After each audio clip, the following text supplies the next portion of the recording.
Hi guys and welcome to Crazy Burger. So it's that time of the year again. We look at best of and worst of Evercade games and carts that were released in 2023. In this video I'm going to be looking at my 5 least favourite, perhaps worst games released in 2023 on Evercade. Without further ado, let's get started.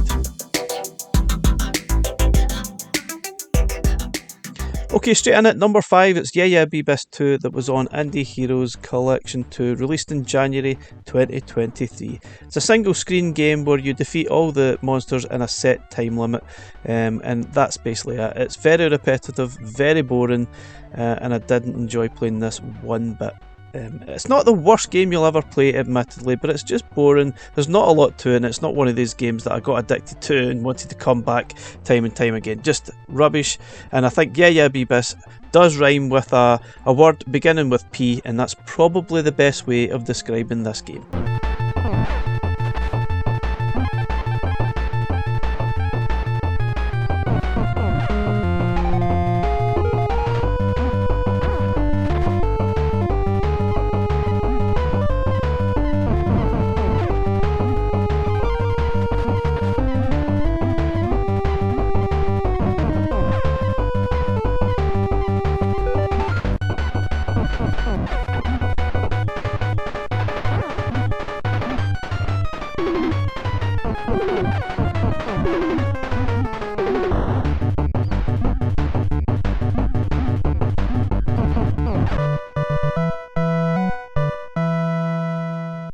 In at number 4 we have Sydney Hunter and the Shrines of Peril from the Sydney Hunter collection, and you're basically strolling from one side of the screen to the other, avoiding all the enemies, and then eventually getting to the diamond at the top if you can.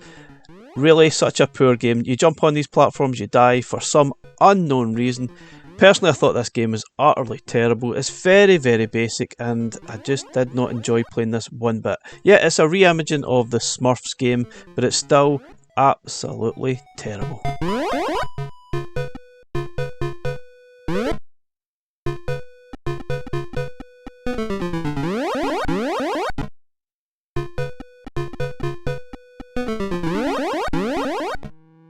So in at number 3 we have Motor City Patrol from Pico Collection 3.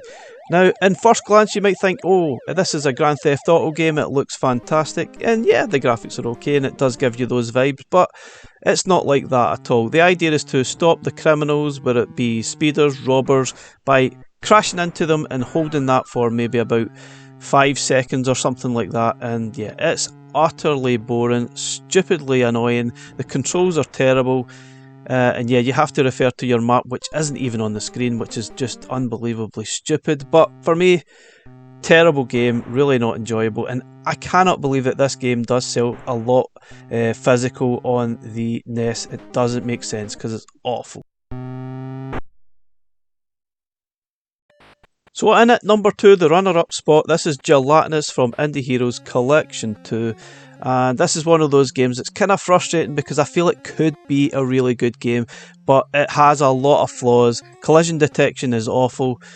It just needs a little bit of extra work for me to be a decent game. I found it to be very poor. It feels completely unfinished, and yet it deservedly ends up in the runner-up spot for the worst game this year.